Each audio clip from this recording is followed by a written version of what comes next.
우리 언약신학 여섯 번째 시간 모세 언약입니다. 우리 기도하고 시작하도록 하겠습니다. 하나님 아버지 감사합니다. 오늘도 저희들을 배움의 자리로 불러주신 은혜를 감사합니다.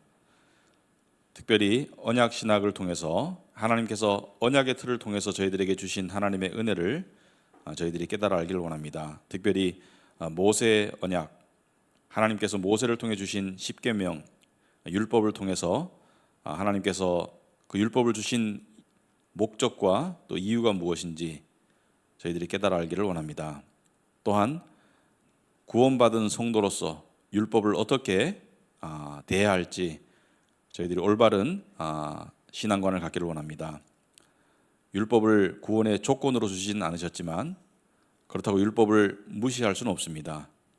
저희들이 어떻게 이 모세 율법을 다뤄야 할지 이 시간 하나님께서 가르쳐 주시옵소서. 예수님 이름으로 기도합나이다. 아멘. 자, 오늘 언약신학 여섯 번째 시간 모세 언약인데요. 모세 언약이라고 말할 때는 그 출애굽기 20장에 나오는 그 모세의 십계명을 말하죠, 그죠? 하나님께서 모세를 통해서 십계명을 주셨죠. 그 십계명을 주신 내용이 모세 언약의 핵심이 되겠죠. 그래서 여러분 그 출애굽기 20장을 보시면은 십계명이 나와 있습니다. 자, 그런데 이 오늘 우리가 공부를 통해서 봐야 할 중점적인 내용은 모세 언약은 율법이죠. 그러니까 율법을 이스라엘 백성에게 주시고 이것을 지키면 복을 주겠다. 이것을 어기면 너희들이 벌을 받을 것이다. 그래서 얼핏 보기에는 행위의 언약 같아요. 얼핏 보기에는 행함에 따라서 복과 벌이 왔다 갔다 하는, 그러니까 그 아담을 통해서 맺으신 행위의 언약과 비슷하게 보입니다. 선악과를 따먹지 말라는 명령을 지키면 하나님께서 주신 그 에덴 동산의 복을 계속 누릴 수 있고, 선악과를 따먹지 말라는 그 명령을 어기고 선악과를 따먹으면 에덴에서 쫓겨나고 사망이 들어오는, 너희가 그것을 먹으면 정령 죽으리라 하는 그 저주가 들어오는 그 행함에 의한 결과를 초래하는 행위의 언약처럼 보이는데, 왜 우리 그 개혁주의 쪽에서는 이 모세 언약, 이 구약 율법을 은혜의 언약 안에 속한 것으로 보느냐? 왜 은혜의 언약이라고 보느냐? 이 자체만으로 은혜의 언약이라는 것이 아니라 은혜의 언약에 속한 것으로 보느냐? 이것을 우리가 살펴봐야 되겠고요. 얼핏 보기에는 율법을 통한 행위의 언약 같은데, 또 두 번째는 구원받은 성도로서 우리가 이 율법을 어떻게 대해야 하나? 그것을 우리가 살펴보려고 합니다. 어떤 사람들은 율법주의는 뭐예요? 율법을 지킴을 통해서 하나님께 인정받는다, 또 심지어 구원에 이른다. 이게 율법주의죠. 가톨릭의 신앙도 율법주의죠. 왜냐하면 나의 믿음 플러스 선행 플러스 고행 해가지고 행함에 의해서 구원이 결정되는 것처럼 말할 때가 율법주의고, 또 방임주의는 뭐예요? 구원받았기 때문에 율법을 팽개치는 거. 나는 구원받았으니까 율법과 상관없지, 율법의 노예가 아니지, 율법의 어떤 정죄에서 벗어났지, 그러므로 율법을 팽개치는 거, 이게 옳은 것이냐? 이 두 가지, 그러니까 모세 언약이 왜 은혜 언약이냐, 우리가 율법을 어떻게 대해야 될 것이냐, 이것을 우리가 살펴보기를 원합니다. 자, 여러분 그 유인물 보시면은 십계명을 통한 모세 언약은, 언약 당사자는 누구죠? 언약 당사자는 하나님과 이스라엘 백성들이죠, 그죠? 하나님과 이스라엘 백성들 사이에 맺어진 것이 모세 언약입니다. 자, 언약의 내용은 뭐예요? 십계명이죠. 여러분 그 출애굽기 20장에 나오는, 한번 성경을 펴보실까요? 가지고 계신 분들은 출애굽기 20장 보시면은 그 하나님께서 십계명을 시내 산에서 주셨어요. 자, 그래서 이 십계명의 제일 첫 번째 계명은 3절에 나와 있죠. 내 앞에서 다른 신들을 섬기지 말아라. 내 앞에서 다른 신들을 섬기지 말아라. 그러니까 우상을 섬기지 말아라. 그리고 이 두 번째 계명은 우상을 만들지 말아라. 어떤 형상이든지 우상을 만들어내지 말아라. 그리고 거기에 절하거나 거기에 섬기거나 그렇게 하지 말아라. 하나님은 질투하시는 하나님이다. 내 계명을 어기면 그 죄값을 본인뿐만이 아니라 3, 4대에 이르러 물을 것이고, 내 계명을 지키면 그 축복을 수천 대 자손에게 베풀 것이다. 이렇게 하나님께서 약속하시고 명령하셨어요. 자, 그런데 그 예를 들어서 우리 개신교에서는 십자가는 우리가 허용을 하지만 십자가에 예수님의 형상을 만들진 않죠. 왜 그렇습니까? 그 자체도 또한 우상이라는 거예요. 예수님의 실제를 반영하지 못하는 우상이라는 거예요. 그래서 이 마리아상 같은 것도 사실은 이 계명에 따르면 마리아상을 놓고 절하고 비는 것은 그것도 우상이죠. 그리고 또 물론 타종교 다 우상이고, 또 우리가 요즘 많이 없지만은 마을에 가다 보면 천하대장군, 지하여장군 이게 다 우상이고요. 마을 앞에 있는 무슨 큰 나무도 우상이고, 그리고 오늘 현대인들이 섬기고 있는 물질도 우상이고, 또 인정도 우상이고, 하여튼 여러 가지 우상에 대해서 이야기하고 있죠. 자, 오늘 이것을 이야기하려는 것이 아니기 때문에 여기서 멈추고, 자, 세 번째 계명은 뭐예요? 세 번째 계명은 그러니까 첫 번째 계명이 다른 신들을 섬기지 말아라. 두 번째 계명이 우상을 만들어서 절하지 말아라. 세 번째 계명은 7절에 하나님의 이름을 망령되이 부르지 말아라. 세 번째는 함부로 부르지 말아라. 하나님의 이름을 헛되이 부르지 말아라. 언제 우리가 하나님의 이름을 헛되이 부릅니까? 여러 가지 예들이 있습니다. 예를 들어서 영어에 보면 그 하나님의 이름을 헛되이 부르는 그런 영어식 표현이 있죠. 당황할 때, 황당할 때 Jesus Christ. 이거는 하나님의 이름을 주님의 이름을 헛되이 부르는 것이죠. 또 뻑하면 God damn 이렇게 하는 거죠. 욕하는 거. 이것도 헛되이 부르는 것이죠.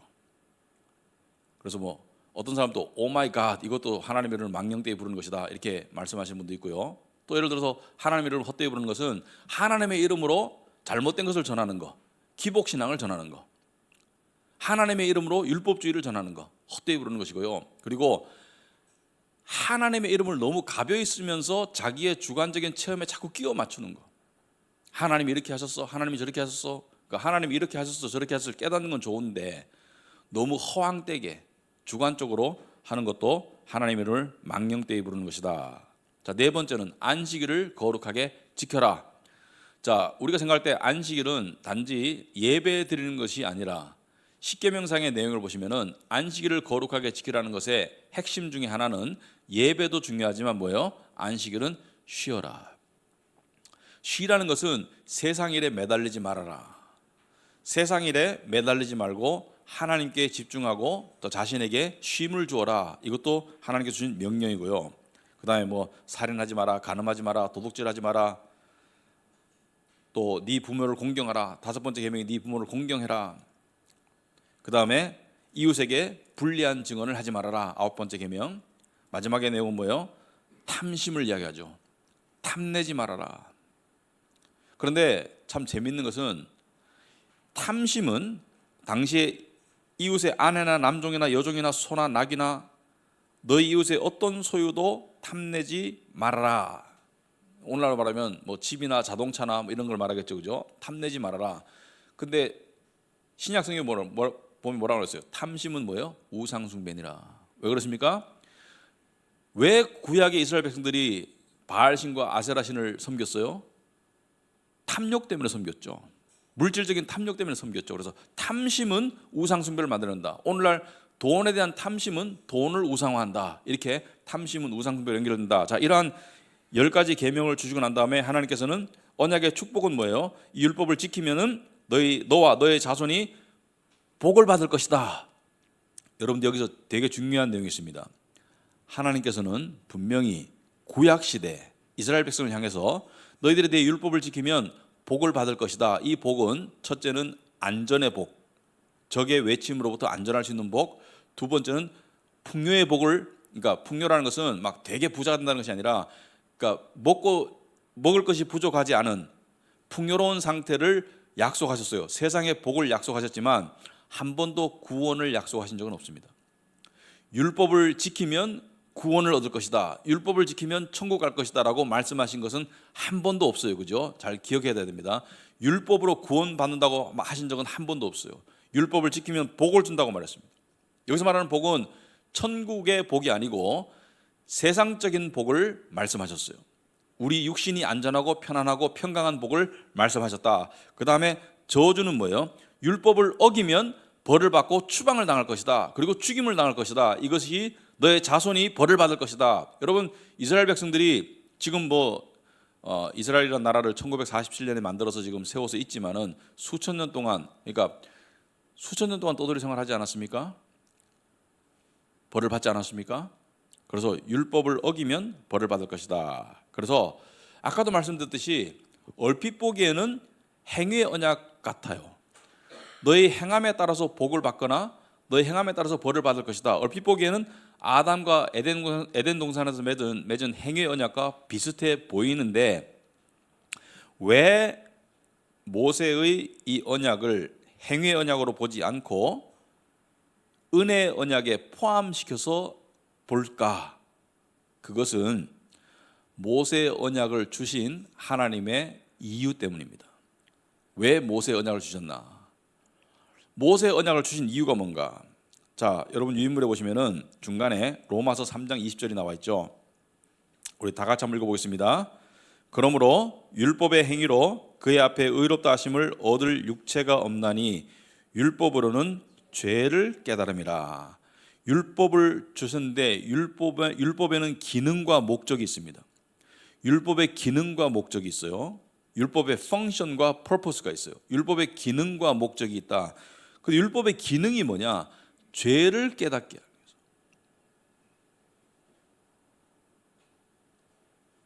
율법으로 죄를 깨닫는 거예요.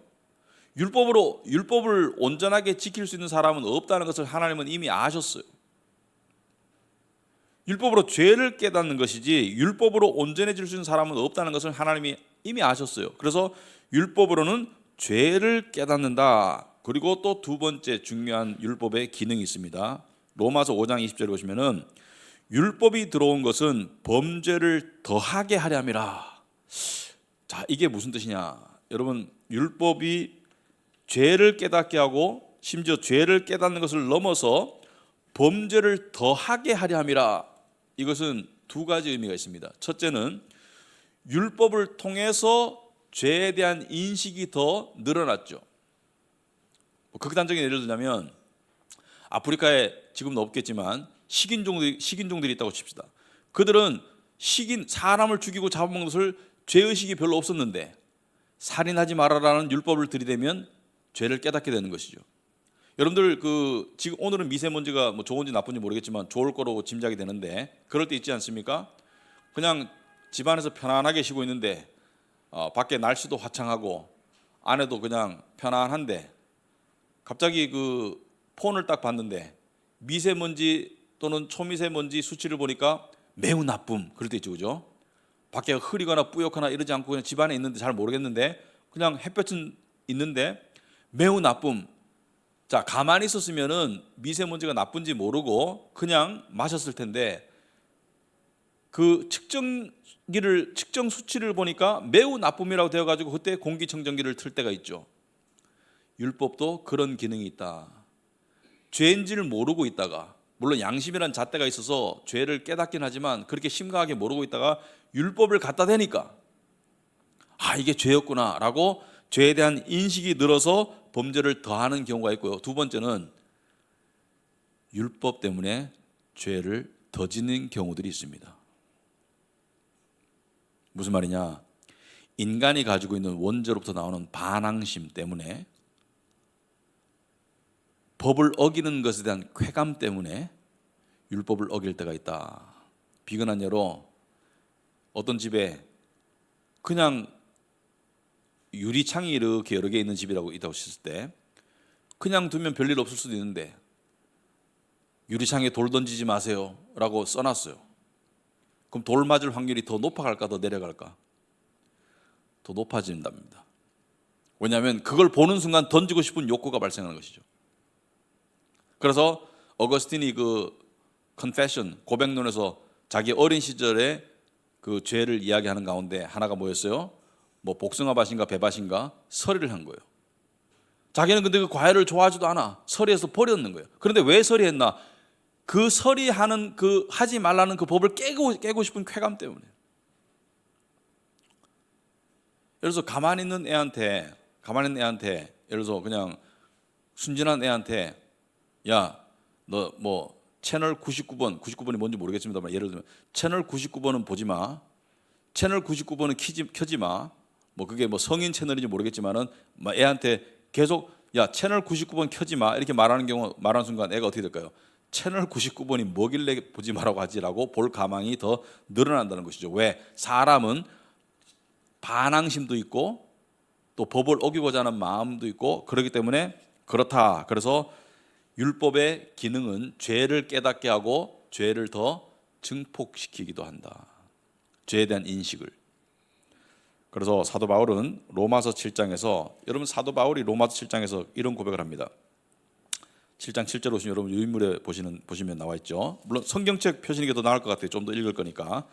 사도 바울 7장 7절 보시면은 그런즉 우리가 무슨 말을 하리요? 율법이 죄냐? 그럴 수 없느니라. 율법 자체는 나쁜 게 아니죠. 분명히 합시다. 율법이 죄를 깨닫게 할 뿐이지 율법 자체는 나쁜 게 아니죠. 여러분 내가 암에 걸렸어요. 그러니까 암이 나쁜 것이지 암을 발견해 주는 MRI가 나쁜 건 아니죠. MRI 기계 자체는 좋은 것이죠. 암 자체가 나쁜 것이지. 율법으로 말미암지 않고는 내가 죄를 알지 못하였으니 곧 율법이 탐내지 말라 하지 아니했더라면 내가 탐심을 알지 못하였으리라. 그죠? 여러분 세상 사람들은 탐심을 죄악시하지 않아요. 내가 좋은 차 갖고 싶고 좋은 집 갖고 싶고 돈 많이 갖고 싶고 그것 때문에 마음이 불편할 수는 있어도 그걸 죄라고까지는 생각하지 않는데 우리 기독교인은 그것은 탐심은 우상숭배니라. 탐심은 죄라고 율법에 나와 있기 때문에 우린 죄를 더 깨닫는 거예요. 그래서 하나님과 율법을 깨닫는 사람이 죄를 깨닫게 되는 거예요. 그래서 기독교인이 비기독교인보다 죄에 대한 인식이 훨씬 더 높아요. 당연히 높죠.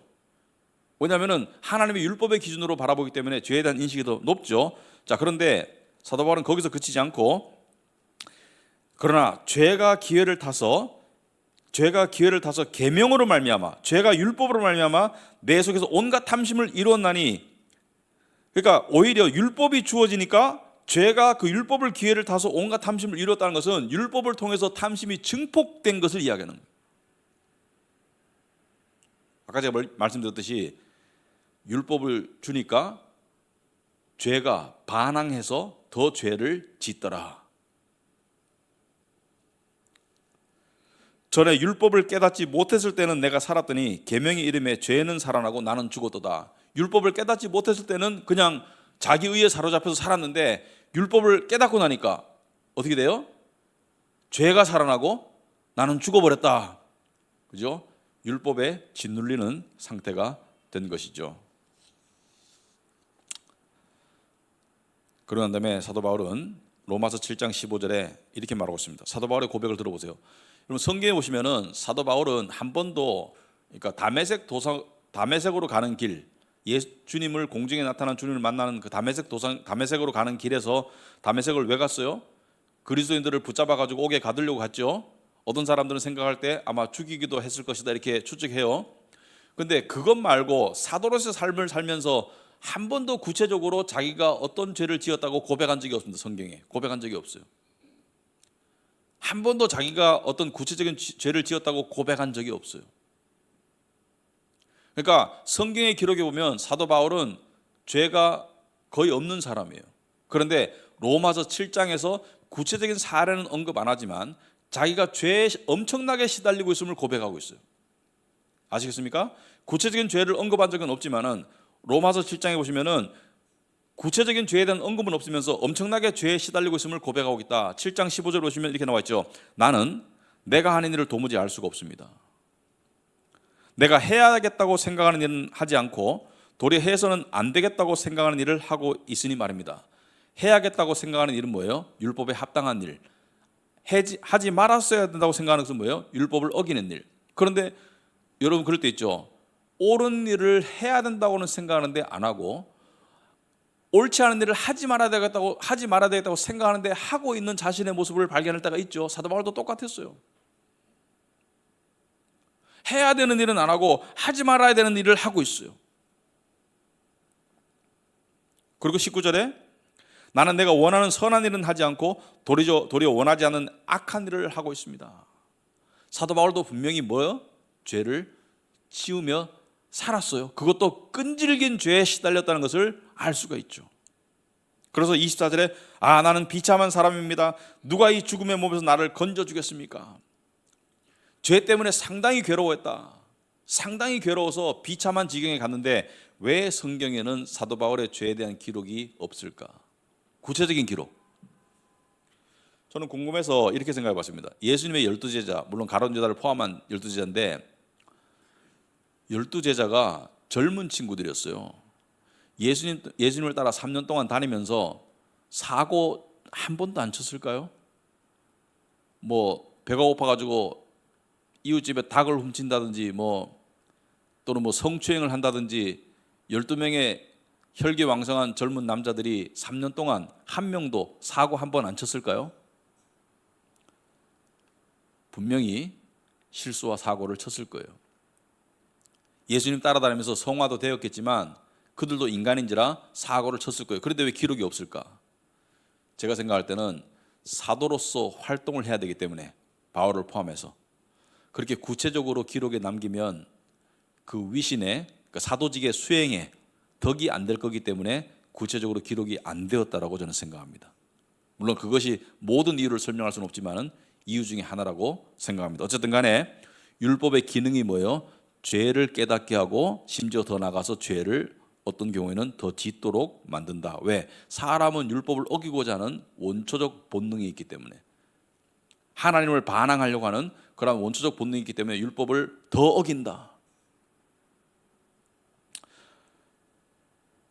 자, 그런데 하나님이 주신 율법의 기능은 죄를 깨닫게 하는 것이라면, 그렇다면 율법의 목적은 뭐였을까? 율법을 왜 주셨을까? 바로 이것 때문에 모세의 율법의 언약이 은혜의 언약에 속하게 되는 이유가 되는 거예요. 왜 주셨냐면은 그리스도를 깨닫게 하기 위해 주셨어요. 목적이 그리스도께로 인도하기 위해서 주셨어요. 그래서 갈라디아서 3장 23절 보시면은 믿음이 오기 전에는 우리가 율법 아래 매인바되고, 여기서 우리는 그 유대인들을 말합니다. 율법 아래 매인바되고 계시될 믿음의 때까지 갇혔느니라. 자, 믿음이 오기 전까지는 그리스도 오기 전을 말합니다. 이같이 율법이 우리를 그리스도께로 인도하여, 이게 율법의 목적이에요. 그리스도께로 데려가기 위해서. 초등교사가 되어, 그러니까 초등교사라는 것은 아이들 끌고 다니는 초등교사 있죠. 교사가 되어 우리로 하여금 믿음으로 말미암아 의롭다함을 얻게 하려 함이라. 그러니까 그리스도를 믿는 믿음으로 그리스도께로 우리를 데려가기 위해서 율법을 주셨다는 것은, 여러분, 기독교인이 되기 위한 자격이 뭐예요? 기독교인이 되려면 자격이 뭐예요? 자격 1순위가 뭐예요? 예수님께서 뭐라 했습니까? 내가 온 것은 의인을 부르러 온 것이 아니고 죄인을 부르러 왔다. 기독교인이 되려면 자격이 하나밖에 없습니다. 죄인이어야 돼요. 세상 사람들은 다 죄인입니다. 그러니까 기독교인이 되려면 자기가 죄인이라는 것을 깨달아야 돼요. 그래서 인간적으로 볼 때 기독교인이 되기 가장 어려운, 힘든 경우는 뭐냐면, 세상에서 그럭저럭 착하게 살아가면서, 세상적인 기준에 착하게 살아가면서 자기가 그래도 괜찮은 시민이라고 생각하는 사람은 기독교인이 될 가망이 거의 없어요. 기독교인이 되려면은 아주 훌륭한 기독교 집안에 태어나서 정말 품행이 바르고 방정하고 정말 사회에서 모범이 되는 삶을 살더라도 말씀을 깊이 보기 때문에 그 말씀을 통해서 자기 내면에 있는 죄를, 내면에 우글우글거리는 죄를 깨닫거나, 아니면 세상에서 사고를 많이 쳐가지고 죄를 많이 지어본 사람이 기독교인이 됩니다. 적당히 선한 사람은 기독교인이 되지를 못합니다. 그래서 율법을 통해서 죄를 깨닫고 그리스도를 만나는 준비 과정으로, 그리스도를 믿는 믿음으로 가는 그 초등교사의 역할을 하기 때문에 은혜의 언약의 일부로 보는 것이죠. 그 구조 자체는, 내용 자체는 행위의 언약처럼 보이지만 그 주신 근본 목적이 너희가 지켜서 복 받으라는 것이 아니고, 근본 목적이 뭐예요? 죄를 깨달아서 그리스도를 받아들이도록, 죄를 깨닫도록 하는 그 근본 목적 때문에 이것이 은혜의 언약의 한 기둥으로 본다. 그래서 은혜의 언약의 핵심인 예수 그리스도를 믿는, 믿음으로 구원받는, 오직 은혜로 구원받는 그 언약을 받아들이는 기초 단계로 주었기 때문에 은혜의 언약의 디딤돌로 보고 은혜의 언약의 일부로 보게 되는 것이죠. 아시겠습니까? 그래서 모세 율법의 언약을 우리 개혁주의 쪽에서는 은혜의 언약의 일부로 보고 있습니다. 로마서 3장 28절에 그러므로 사람이 의롭다 하심을 얻는 것은 율법 행위에 있지 않고 믿음으로 되는 줄 우리가 인정한다. 그죠? 율법의 행위로 의롭게 될 수가 없어요. 오직 믿음으로 의로워지는 것을 우리가 인정한다. 율법의 행위로 의롭다고 의로워질 수 있다고 생각한다면 그것은 착각이고요. 어떤 길은 사람의 눈에는 바르게 보이나 필경은 사망에 이르다고 말하듯이 천국 갈 수 없는 길이 되겠죠. 자, 두 번째 2페이지에 넘어가 가지고 자, 모세 언약도 은혜의 언약의 일부인가? 그렇죠. 아까 말씀드렸듯이 얼핏 보기에는 행위의 언약처럼 보이지만 그리스도를 받아들이는, 은혜를 받아들이도록 준비시키는 역할을 하기 때문에 큰 그림에서 본다면 은혜의 언약의 일부가 된다. 자, 그렇다면 모세 언약, 십계명, 율법은 지금도 유효한가? 지금도 유효한가?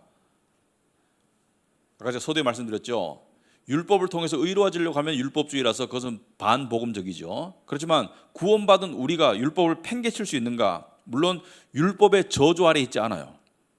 왜냐하면 우리가 어긴 모든 율법을 어긴 모든 죄에 대한 저주를 예수님이 대신 담당하셨기 때문에 우리는 더 이상 율법의 저주 아래 있지 않고 율법의 노예 상태도 아니에요. 왜냐하면 우리는 율법의 노예 상태에서 벗어나서 그리스도의 노예가 되었어요. 그렇지만 율법은 선한 것이기 때문에 구원의 방도로서가 아니고 구원받은 사람의 삶의 방식으로서 율법을 지키는 것을 하나님이 기뻐하세요. 아시겠습니까? 자, 우리가 구원받았어요. 근데 율법을 막 어기고 내 마음대로 살아가. 그러면 어떤 증상이 올까요? 구원의 확신도 흐려지고 구원을 잃는다는 게 아니에요. 구원받았다는 사실도 망각하게 되고 점점, 그리고 평강이 깨집니다. 왜냐하면 우리가 구원받았는데 내 마음대로 살면 성령께서 기뻐하지 아니하시고 근심하실 것이기 때문에 우리 안에 계시는 성령이 근심하는데 내가 어떻게 평강하겠어요? 내가 어떻게 믿음 상태에 거하겠어요? 그래서 신분과 체험을 구별할 줄 알아야 된다. 신분과 체험. 신분, 우리의 그리스도인으로서의 신분, 구원받은 하나님의 자녀로서의 신분은 우리의 행함과 전혀 관계가 없이 오직 하나님의 은혜로 예수 그리스도를 믿는 믿음으로 주어졌어요. 신분은. 그러나 체험 속에서, 그러니까 신분에는 율법이 작용하지 않아요. 율법 지킴으로 신분이 주어진 것이 아니고 오직 믿음으로 주어졌는데 우리의 체험 속에서는 율법이 여전히 유효합니다. 하나님께 구원받았으니까 하나님의 뜻대로 살아야 되는 것이 당연한 것이죠. 그래서 하나님의 율법을 지킬 때는 평강이 주어집니다. 하나님께서 기뻐하시고 평강을 주세요. 그렇지만 하나님을 불순종하고 율법을 어기면 평강이 깨어지게 되겠습니다.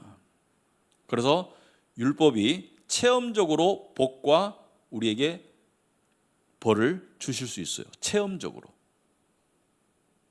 신분적으로는 불가능하고. 그래서 모세 언약은 우리의 체험에 영향을 미치지만 그 영향은 제한적이죠. 왜? 우리의 구원을 뒤집을 수 있을 만큼 영향을 미칠 수는 없어요. 하지만 우리의 평강을 깰 수는 있어요. 왜냐하면 그리스도 안에서 이미 주어진 구원의 언약은 파기될 수 없는 언약이기 때문에, 취소할 수 없는 구원의 은혜이기 때문에. 자, 그렇다면 모세 언약, 십계명의 언약은, 율법의 언약은 성취되었는가? 성취되었습니다. 누구를 통해서? 예수 그리스도를 통해서. 잘 들어보시기 바랍니다. 이론적으로 아담과 하와가 선악과를 안 따먹었으면 그 에덴 동산의 복된 상태에서 계속 살았을 것이고, 이론적으로 우리가 율법을 완벽하게 지킬 수 있다면 그리스도를 안 믿어도 천국 가겠죠. 죄를 하나도 안 짓고 완벽하게 율법을 지킬 수 있다면 그리스도를 안 믿고도 천국 갈 수 있겠죠. 그러나 그럴 수 있는 사람은 아무도 없죠. 원죄가 있고 자범죄가 있기 때문에. 그런데 모세 언약이 누구에 의해서 성취되었어요? 그리스도께서 완성하셨죠. 내가 율법을 폐하러 온 줄 생각하지 마라. 내가 율법을 이루려고 오셨다고 하셨죠. 율법을 이루셨죠. 예수님은 죄 없는 삶을 사셨죠. 율법을 온전히 지키셨어요. 그래서 예수님에 의해서 율법이 이루어졌습니다. 여기 중요한 핵심이 있습니다.